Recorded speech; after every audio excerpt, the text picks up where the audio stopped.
গাইবান্ধা উপজেলার আমগঞ্জ কাজী তোফাজ্জল হোসেন দ্বিমুখী আলিম মাদ্রাসার দক্ষিণের সেমি বিল্ডিংয়ের কাজের জন্য প্রতিষ্ঠানটির কর্তৃপক্ষের অজান্তেই ৯ লাখ টাকার বরাদ্দ দেয় জেলা পরিষদ, যার বাস্তবায়নের দায়িত্ব পায় কাজী ট্রেডার্স নামে গাইবান্ধার একটি ঠিকাদারি প্রতিষ্ঠান। ঠিকাদারকে সাথে নিয়ে প্রতিষ্ঠানটির অধ্যক্ষ আনম মোজাম্মেল হকের সাথে যোগাযোগ করেন উপজেলা জাতীয় পার্টির সাধারণ সম্পাদক আব্দুল মান্নান মণ্ডল ও বামনডাঙ্গা ইউনিয়নের জাপা সভাপতি রেজাউল ইসলাম রেজা। সেমি বিল্ডিংয়ের জন্য ৯ লাখ টাকা বরাদ্দ দেওয়া হয়েছে জানিয়ে অধ্যক্ষের নিকট শর্ত জুড়ে দেন। বরাদ্দ ৯ লাখ টাকা হলেও দেওয়া হবে ৩,৬০,০০০ টাকা। কাজ করতে হবে নিজে এবং স্বাক্ষর করতে হবে সব কাগজপত্রে। ভাগাভাগির বিষয়টি আঁচ করতে পেরে অধ্যক্ষ সংশ্লিষ্ট ঠিকাদারের মাধ্যমে কাজটি সম্পন্ন করে দেওয়ার প্রস্তাব দেন।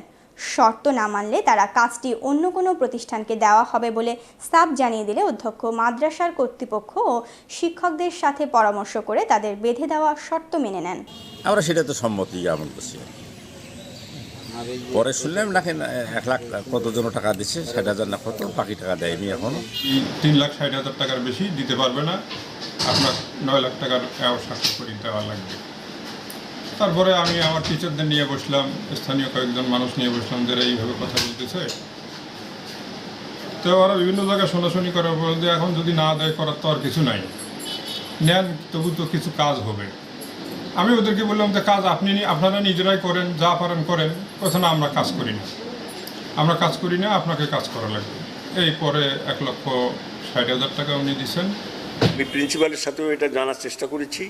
কোনো এক সময় ঠিকাদার সেখানে আসে এবং এসে প্রিন্সিপালের সাথে টাকা পয়সা তারা নিজেরা কাজ করবে না, প্রিন্সিপালকে দিয়ে কাজ করাবে।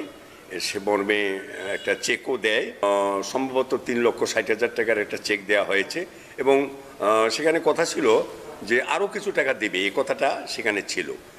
কোনো কাজ নয় ওটা, হ্যাঁ, ওইটা হলো ওই মাল সাপ্লাই, হ্যাঁ, মাল কিনে দেওয়ার কথা। মাল কিছু কিনে দেওয়া হচ্ছে আর কিছু বাকি আছে, একটু প্রবলেমের কারণে দিতে পারিনি।